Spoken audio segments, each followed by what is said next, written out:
Bienvenidos a un nuevo tema transmitido por Verdad Adventista. Con el tema de hoy vamos a aprender muchísimas lecciones, entre ellas la única garantía del verdadero cristiano. ¿Será que el verdadero cristiano se enfoca en doctrinas desapegadas de la Biblia o inclusive podría apegarse a criterios humanos? ¿O será que el verdadero cristiano tiene como única garantía la palabra de Dios? Hoy vamos a conocer eso, entre otras enseñanzas muy importantes que nos dará este tema. Otra de las lecciones es sobre la autoridad que determina lo bueno y lo malo. También el peligro de confiar en criterios humanos. Estas son al menos unas de las lecciones que aprenderemos hoy con el desarrollo del tema Examinadlo Todo, con nuestro hermano Will Morán, evangelista y staff del Ministerio Digital Verdad Adventista. Un saludo para nuestros amigos y hermanos que nos acompañan semanalmente en el estudio de la Palabra de Dios.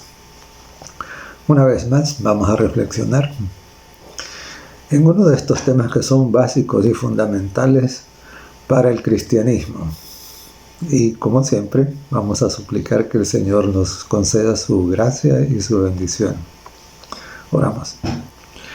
Bondadoso Dios y Padre Todopoderoso, muchas gracias por la vida y la oportunidad que nos das para estudiar tu palabra santa. Danos la luz que viene por la presencia del Espíritu Santo. En el nombre de Jesús. Amén. Existen grupos religiosos en donde tienen prohibido absolutamente la lectura de cualquier pieza de literatura que no sea publicado por su propia editorial. Durante la Edad Media ocurría también algo similar. Había como una lista de libros prohibidos. Obviamente los libros prohibidos eran los publicados por aquellos que cuestionaban precisamente las doctrinas de la iglesia dominante, ¿no? Y ahora la pregunta es, ¿es eso correcto? Según la palabra de Dios, eso es incorrecto. En Primera de Tesalonicenses, el capítulo 5 y el verso 21, tenemos un pasaje que dice: examinadlo todo y retened lo bueno. Es interesante porque ciertamente no existe una persona que tenga el monopolio del Espíritu Santo. Es decir, Dios, siendo que la iglesia cristiana es un cuerpo, revela unas cosas a unos y otras cosas a otros, para que entre todos juntos construyamos ese cuerpo doctrinal que constituye la esencia del cristianismo, ¿no? Y por eso debemos ser humildes y reconocer de que podemos aprender cosas de otros, ¿no? Y sin embargo, el pasaje tiene una cosita ahí que vale la pena que nosotros meditemos. Porque dice: examinadlo todo y retened lo bueno. Entonces, examinarlo todo está claro. Pero en lo que debemos de pensar un poquito es cómo es que sabremos lo que debemos de retener, porque dice retener lo bueno, y cómo sabemos lo que es bueno. Ese es lo que debemos de resolver. En Génesis, en el capítulo 3 y en el verso 6, leemos: y vio la mujer que el árbol era bueno para comer y que era agradable a los ojos y árbol codiciable para alcanzar la sabiduría. Y tomó de su fruto y comió, y dio también a su marido, el cual comió así como ella.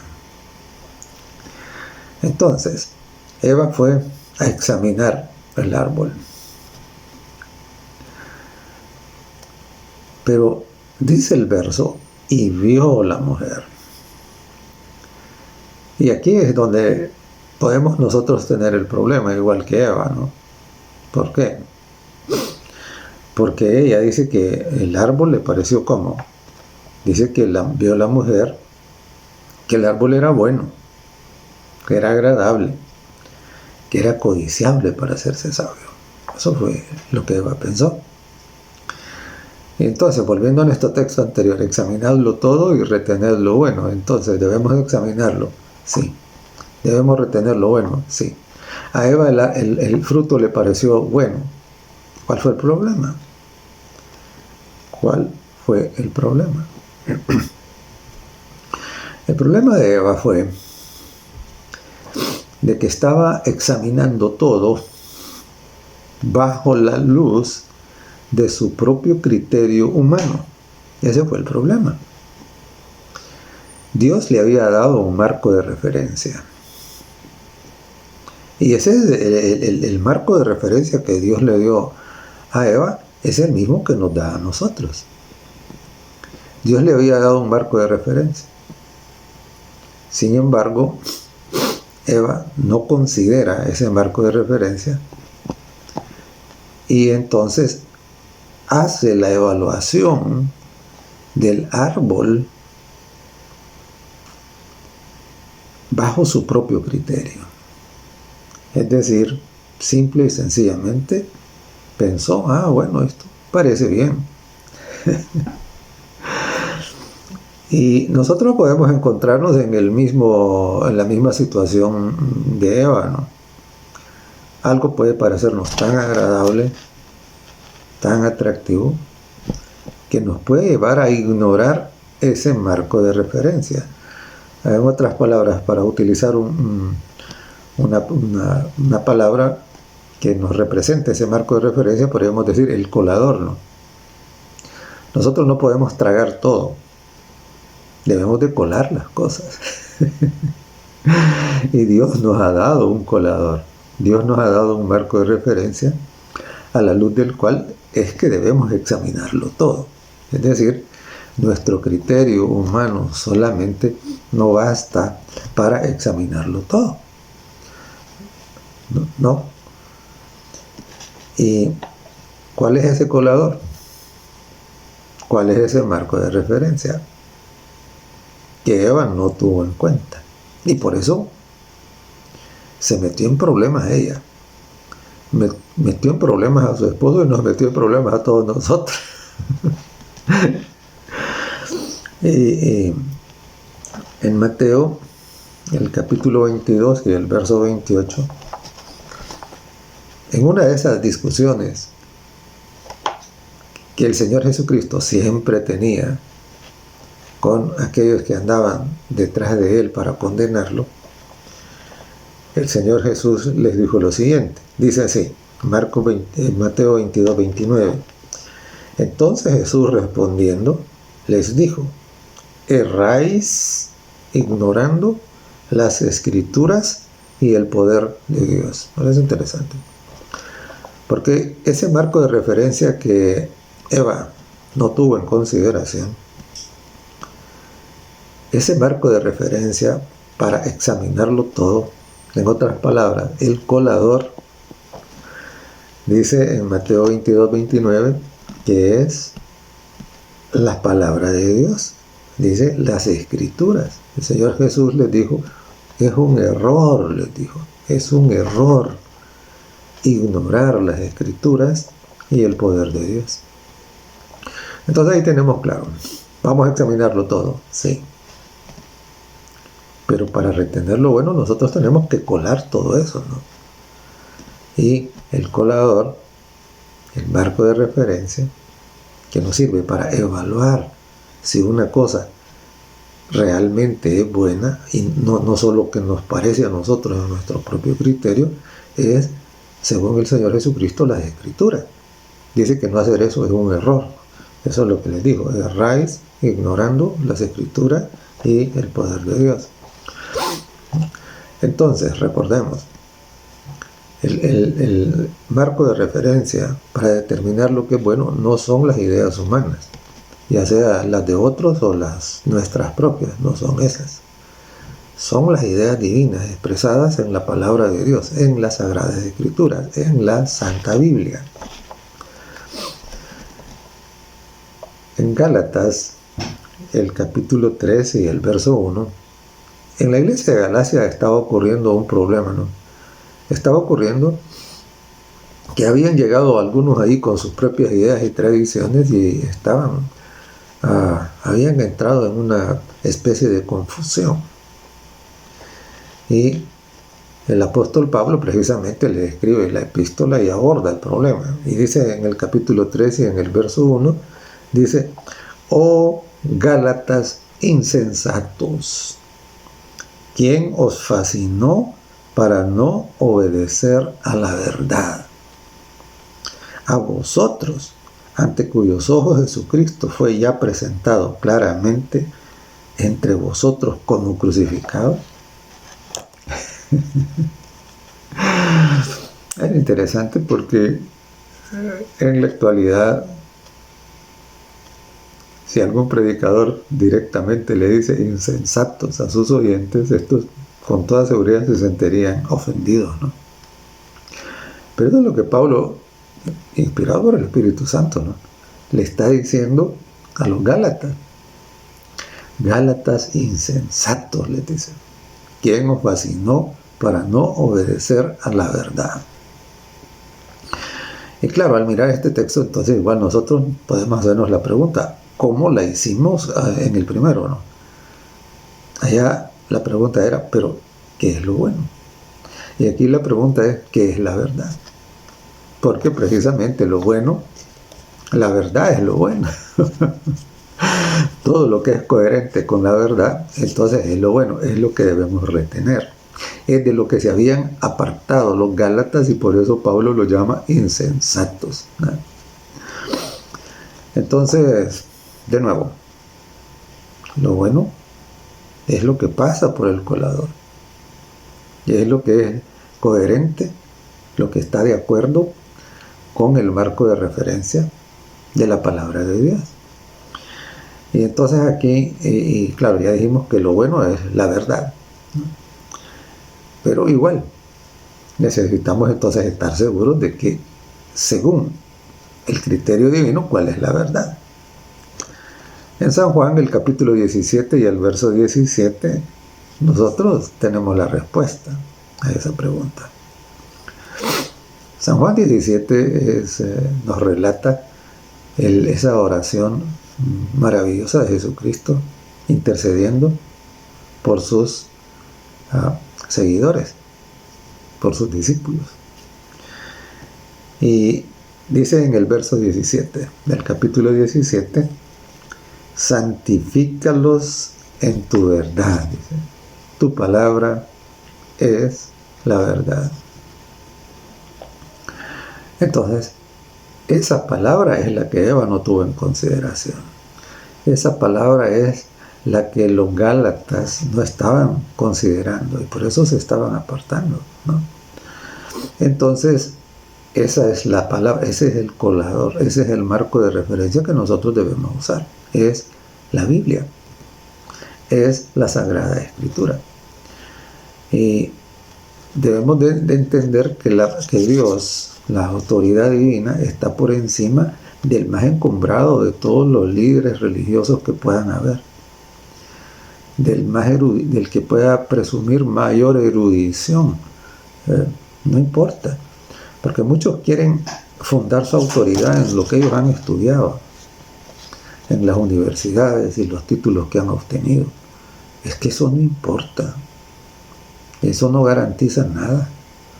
La única garantía que tenemos nosotros los cristianos de lo que es correcto delante de Dios es la palabra de Dios mismo. Dios está por encima de todo ser humano, no importa nada.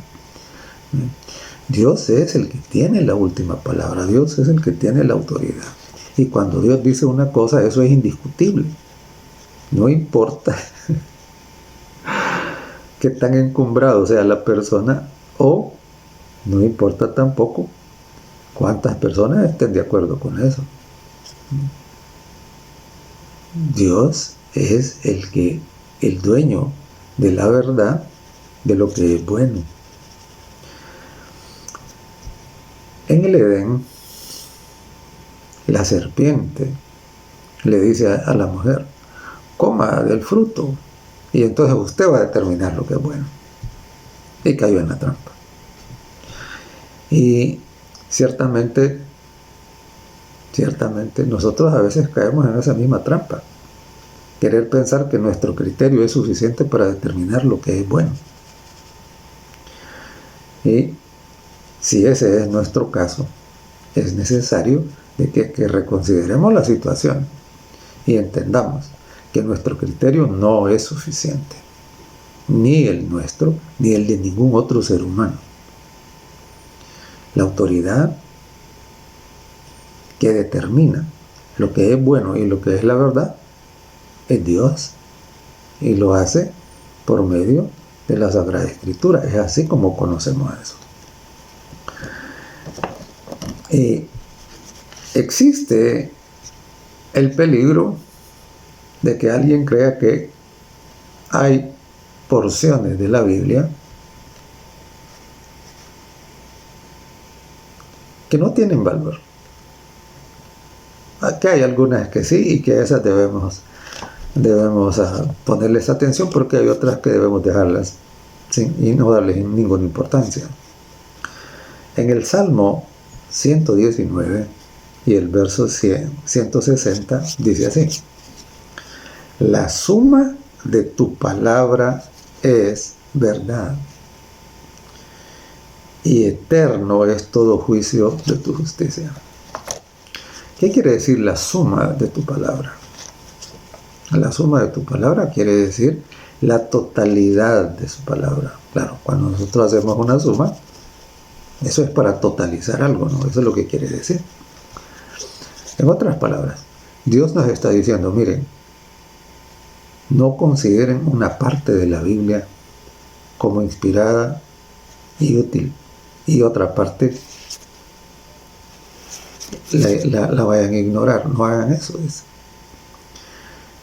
la suma de tu palabra, es la totalidad de la palabra.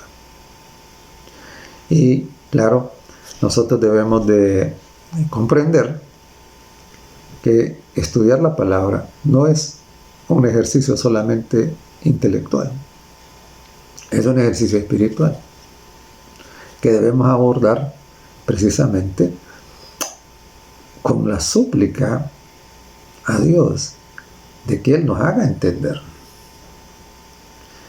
A veces queremos nosotros estudiar la Biblia como estudiamos cualquier otro texto de cualquier ciencia. No es la misma, no es lo mismo. Estudiar la Biblia es procurar entender el mensaje de Dios. Y necesitamos tener esa sensibilidad espiritual que solo viene por la presencia del Espíritu Santo. Y por eso es que, bueno, estoy totalmente de acuerdo con lo que decía Martín Lutero, ¿no? Martín Lutero decía que orar bien es la mejor mitad del estudio, decía él. Ciertamente. No podemos nosotros abordar el estudio de la palabra sin la ayuda del cielo. Y esta es la razón por la que cada vez en nuestra reflexión lo primero que hacemos es suplicar esa ayuda, ¿no? Entonces, debemos examinarlo todo usando el marco de referencia establecido por Dios. Ese marco de referencia es la Sagrada Escritura. Toda. En Hechos, el capítulo 17 y el verso 11, tenemos el caso de los hermanos de la iglesia de Berea. Y refiriéndose a ellos, dice Lucas, y estos eran más nobles que los de Tesalónica, pues recibieron la palabra con toda solicitud. O sea, estuvieron dispuestos a oír, ¿no? Escudriñando, dice, cada día las escrituras para ver si estas cosas eran así. Eso es la actitud correcta. Esto es la actitud correcta. Dice que los bereanos escucharon con toda solicitud. Eso quiere decir con interés. Pusieron atención a la predicación de Pablo. Pero no se quedaron así. Dice que escudriñaban. Escudriñar quiere decir un estudio cuidadoso. Escudriñaban las escrituras, dice, cada día, para ver si las cosas que estaban oyendo en el sermón eran correctas, para determinar de todo eso qué es lo que era lo bueno, qué es lo que deberían de retener. Eso es exactamente lo que debemos hacer nosotros, ¿no? Debemos escuchar, debemos leer, pero debemos escudriñar las escrituras para saber si estas cosas son coherentes, si están de acuerdo con lo que Dios ha dicho. En Isaías, el capítulo 8 y el verso 20, leemos: a la ley y al testimonio, si no dijeren conforme a esto, es porque no le ha amanecido. A la ley y al testimonio. La palabra aquí traducida como ley es Torah. La Torah se refería a qué? Se refería a los 5 libros de Moisés. Y el testimonio, que es el testimonio, es el espíritu de profecía, según lo que dice Apocalipsis 19:10. El testimonio se refiere a todos los escritos de los profetas. Esa era la Biblia que ellos tenían, ¿no?, en el tiempo de Isaías. Era el Pentateuco, la Torá, y también los escritos de los diferentes profetas hasta la época. Y entonces lo que dice es: si no dijeren conforme a esto, no les ha amanecido. No les ha amanecido quiere decir que no es lo bueno que hay que retener. No les ha amanecido significa que eso no es la verdad. Que eso es ¿qué? Es confusión, simbólicamente representado. ¿Por qué? Por tinieblas. Entonces, note cómo la Biblia es coherente, ¿no? No tiene mensajes que se oponen. Al contrario, es armónica. Eso es una de las bellezas de la palabra de Dios. Dice: a la ley y al testimonio. Es el colador. Es la Biblia, la Escritura. A la ley y al testimonio. Toda. Sin quitar ni una jota ni una tilde. Toda. Si no dijeren conforme a esto, dice, no les ha amanecido. Entonces no retengan lo que dice. Debemos rechazar todo aquello que no armoniza con la palabra de Dios. Lo que no tiene un sustento claramente bíblico, no debemos aceptar. En San Juan, el capítulo 5 y el verso 39, el Señor Jesús siempre, en esos desencuentros que tenía con sus enemigos, que no eran enemigos porque Él quisiera que fueran sus enemigos, eran enemigos porque ellos habían adoptado esa posición, ese rol. El Señor Jesucristo los amaba. El Señor Jesucristo quería salvarlos. Para eso había venido. Sin embargo, ellos se pusieron en su contra, ¿no? No de balde, dice Dice San Juan que a los suyos vino, y a los suyos vino y los suyos no le recibieron. Y entonces, en una de tantas de esas discusiones, el Señor Jesús le dice, esto es San Juan el capítulo 5 y el verso 39, escudriñad las Escrituras. Esto es exactamente lo que hacía en Berea. Dice, allá decía, escudriñando cada día las Escrituras para ver si estas cosas eran así. Esto es la recomendación que Jesucristo está haciendo. Dice, escudriñad las Escrituras, porque a vosotros os parece que en ellas tenéis la vida eterna, y ellas dan testimonio de mí. Claro. Escudriñar sugiere que sugiere un estudio cuidadoso, no un estudio superficial. No es una simple lectura. No. Quiere decir hacer el mayor esfuerzo posible. ¿Para qué? Para comprender. Y hay tantas herramientas ahora que nos ayudan a comprender. En el pasado era más complicado, pero somos una generación bendecida. Con todas las herramientas tecnológicas que tenemos a nuestro alcance, el estudio de la Biblia ahora es mucho más fácil de hacer, lo que es una bendición, que lo que era en el pasado. Entonces, escudriñar las Escrituras es fundamental para la vida cristiana.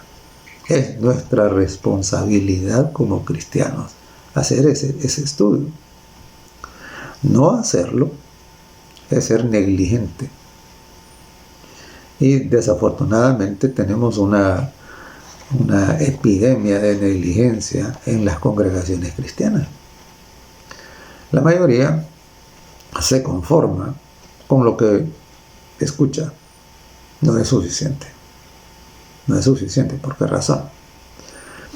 Porque la relación con Dios es una relación personal. Personal. Nosotros tenemos que buscar a Dios individualmente. No estoy diciendo que no hay que escuchar. ¿Cómo no? ¿Cómo no? Por lo que dijimos antes, ¿no? Porque hay cosas que Dios hace entender a unos y hace entender a otros.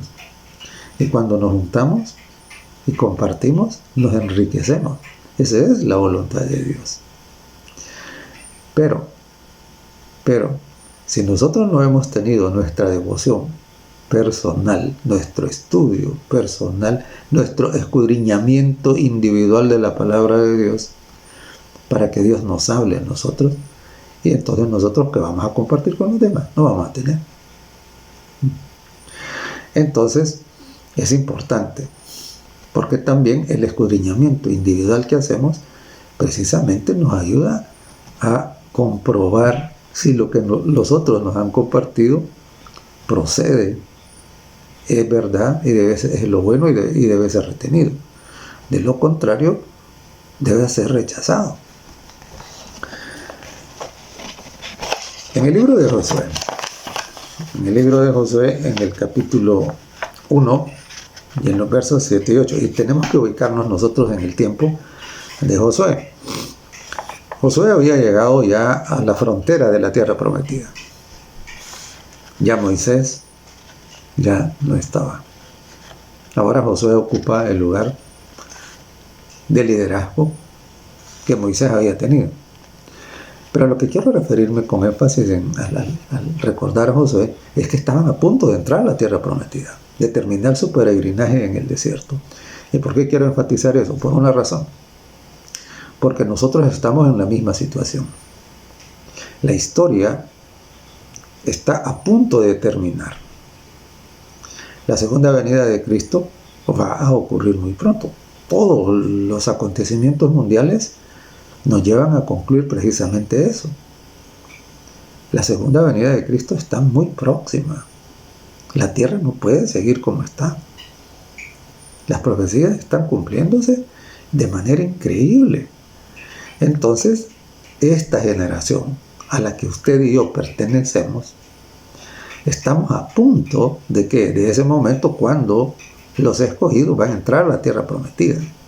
Así que estamos en la misma situación prácticamente en la que se estaba Josué y el pueblo cuando recibieron este mensaje. Y voy a hacer una digresión aquí, un pequeño paréntesis, porque justamente ayer recibía una noticia de que hay estados en Estados Unidos donde se están tomando pasos para imponer la religión por las leyes del estado. Entonces, por ejemplo, tenemos Luisiana y Oklahoma. Y a cualquiera le puede parecer eso que es muy bueno, muy positivo. De hecho, esas iniciativas vienen precisamente de algunos grupos cristianos, ¿no? Sin embargo, aunque parecieran buenas, en esencia no lo son. ¿Por qué razón? Porque Dios no le impone la religión por la fuerza a nadie. En Apocalipsis el capítulo 3 y el verso 20 dice: he aquí yo estoy a la puerta y llamo, si alguno abre la puerta. Y en las instrucciones que Jesús dio a sus discípulos para que fueran e hicieran la obra misionera, les dijo: vayan, y donde no los reciban, déjenlos tranquilos. Sacúdanse los pies y váyanse. Dios es amor. Dios respeta nuestro libre albedrío. Dios no le impone su religión a la fuerza a nadie. Imponer la religión a la fuerza siempre termina en persecución para aquellos que en uso de su libertad de conciencia no quieren aceptarla. Entonces, esto nos dice que estamos acercándonos precisamente al escenario que ha sido dibujado en Apocalipsis el capítulo 13. Estamos llegando ahí. Y cada vez vamos a ver más de esto. Así de que nada más este comentario breve en relación con esto para que sepamos de que ciertamente la venida de Jesús está bien próxima, que estamos en la misma situación de Josué. Y ahora volvamos a Josué. Josué está temeroso. Claro, la misión a la que se va que le ha sido encomendado es una misión bien grande, muy grande, de grave responsabilidad. Y él está temeroso.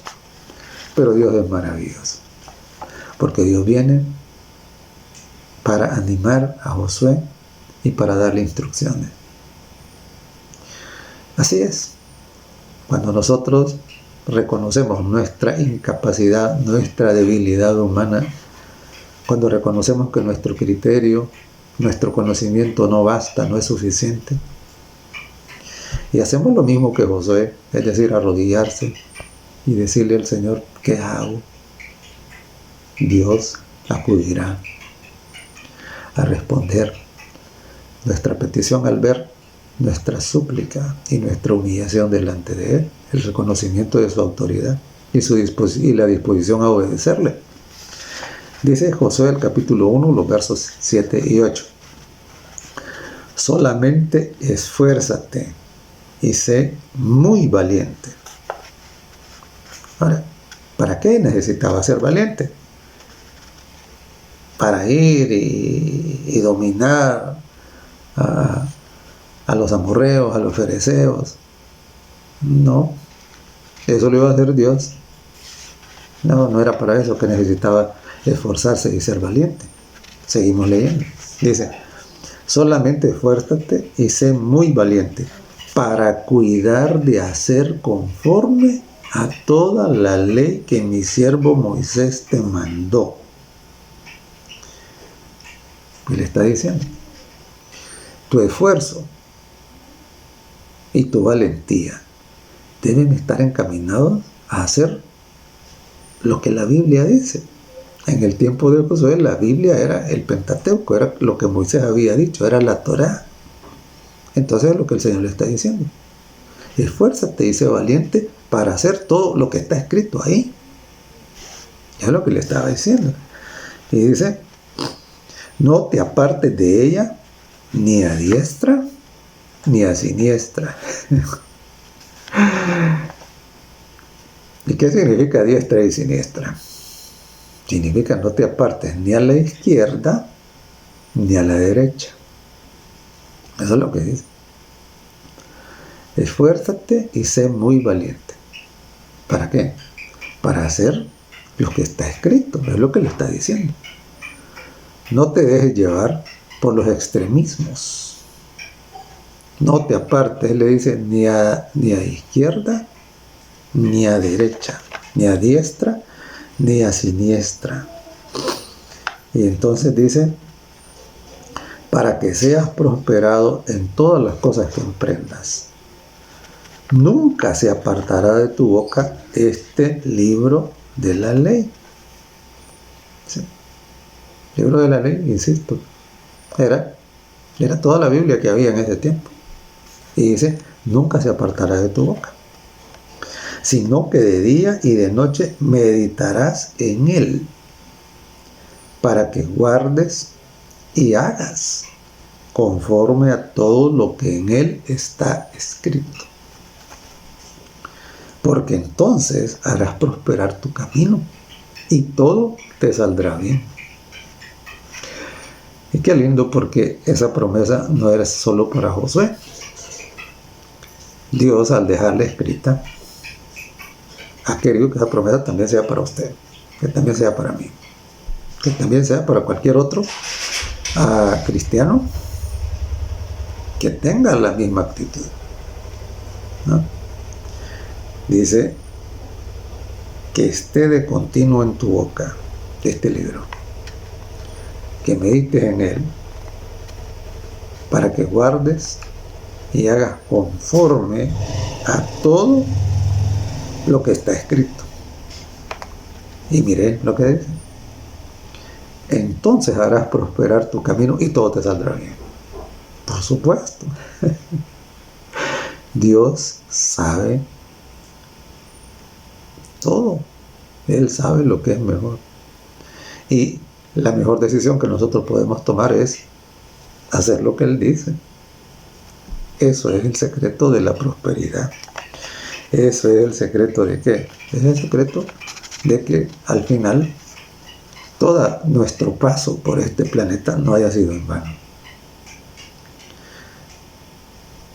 Y que el propósito de Dios, que es muy superior a los propósitos humanos, se cumpla en nuestra vida.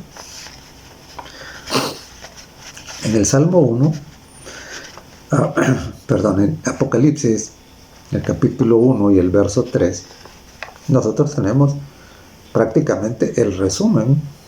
Esto mismo que Dios le dice a Josué, lo encontramos allá en Apocalipsis, resumido. Dice, bienaventurado el que lee y los que oyen las palabras de esta profecía y guardan las cosas en ella escritas, porque el tiempo está cerca. Exactamente. Podríamos decir que eso es como un tuit del mensaje más extendido que Dios le dio a Josué.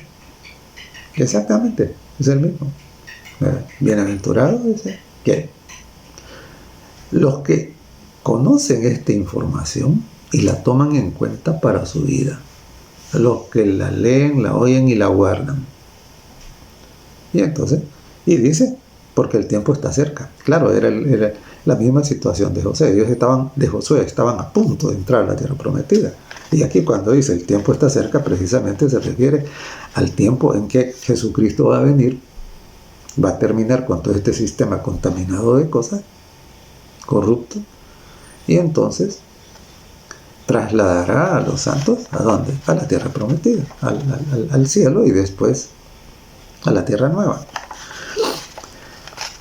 En el Salmo 1 y los versos 1 y 2 tenemos exactamente lo mismo.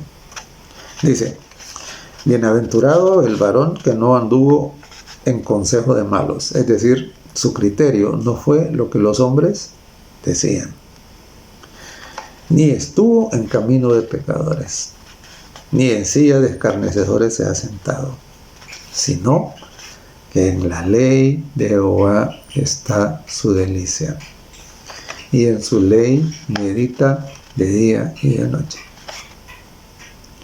O sea, no vamos a encontrar nosotros en toda la Biblia un mensaje distinto de este. Y claro, estos que estoy mencionando son solo algunos, pero hay muchos más que nos dicen lo mismo. Es decir, Dios en su misericordia, sabiendo que a veces somos un poquito duritos de entender, nos lo repite, nos lo dice, nos lo repite, para que nos quede claro. Debemos examinarlo todo, debemos retener lo bueno. Lo bueno es lo que está en armonía con la Sagrada Escritura, es lo que constituye la verdad, que Jesús dijo, su palabra es la verdad, y que por medio del profeta Isaías nos recordó que lo que no está de acuerdo con eso no les ha amanecido, debe ser rechazado, y que precisamente cuando hacemos eso nosotros estamos asegurando que estamos precisamente en el camino que va a llevarnos al cumplimiento de los propósitos de Dios, que son maravillosos. En el Salmo 119 y el verso 42, aquí este verso es interesante, muy interesante. ¿Por qué? Porque hace referencia a un grupo de personas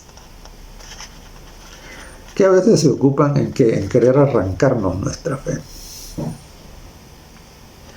Y claro, siempre ha sido así, porque como estamos en un conflicto entre el bien y el mal, entre la verdad y el error, entre Cristo y su adversario, entonces siempre ha habido eso y siempre lo habrá. Y siempre lo habrá. De hecho, esto va a ser más agudo cuando más cerca estemos de la segunda venida y estemos en ese escenario que la Biblia llama el Armagedón. Oiga lo que dice el Salmo 119, 42. Dice, daré por respuesta a mi avergonzador, que en tu palabra he confiado. Los avergonzadores son aquellos que vienen y prácticamente hacen burla de nosotros. Y nos dicen, pero ¿cómo a ustedes les ocurre? Ustedes están locos. Y entonces dice el salmista, yo no voy a tratar de darles explicaciones ni nada. Yo lo que voy a decir es que en la palabra de Dios he confiado. Sí. A veces hay personas que le preguntan a uno, mire, pero ¿y usted por qué no come esto? ¿Por qué no hace esto? ¿Por qué no usa esto? ¿Por qué no oye esto? ¿Por qué no va a esto? Y saben, y a veces nos ponemos a darles explicaciones bien largas, pero aquí lo que dice es esto, ¿no? Dice que la respuesta a nuestros avergonzadores, a nuestros adversarios, pues, a los que no concuerdan todavía con nosotros, dice, y daré por respuesta, dice, a mi avergonzador, que en tu palabra he confiado. Claro, nuestra respuesta debe ser, mire, la Biblia dice. No, pero ¿por qué? Dicen que no sé qué. La Biblia dice. A veces nosotros ya hemos entendido por qué la Biblia lo dice. Porque Dios lo dijo. Ya lo hemos entendido. Ya sabemos que hay cosas que son dañinas para la salud y todo eso, ¿no? Pero en realidad, aunque no lo supiéramos, si la Biblia lo dice, es así, porque Dios sabe más. Y la ciencia humana no ha todavía descubierto todo lo que está detrás. Entonces, recuerden, por favor no olvide esto. Obedecer lo que está escrito es un acto de fe. Es un acto de fe. Nosotros no necesitamos ninguna demostración de nada. Lo único que necesitamos es la palabra. Por eso dice el Salmo 119, 42, yo les voy a responder a aquellos que vienen a preguntarme, y a veces con mala intención. Yo les voy a responder, dice, que en tu palabra he confiado. Y en el Salmo 119, 89 dice: para siempre, oh Jehová, permanece tu palabra en los cielos. La palabra de Dios nunca será obsoleta, no tendrá vencimiento, es eterna. Por eso en Isaías 48 dice: se seca la hierba, se marchita la flor, mas la palabra de Dios, dice, permanece para siempre. Que Dios le bendiga. Bondadoso Padre, gracias por tu palabra que nos sirve como marco de referencia para examinarlo todo y retener lo bueno. Bendice, Señor, a cada uno, por favor, en el nombre de Jesús. Amén.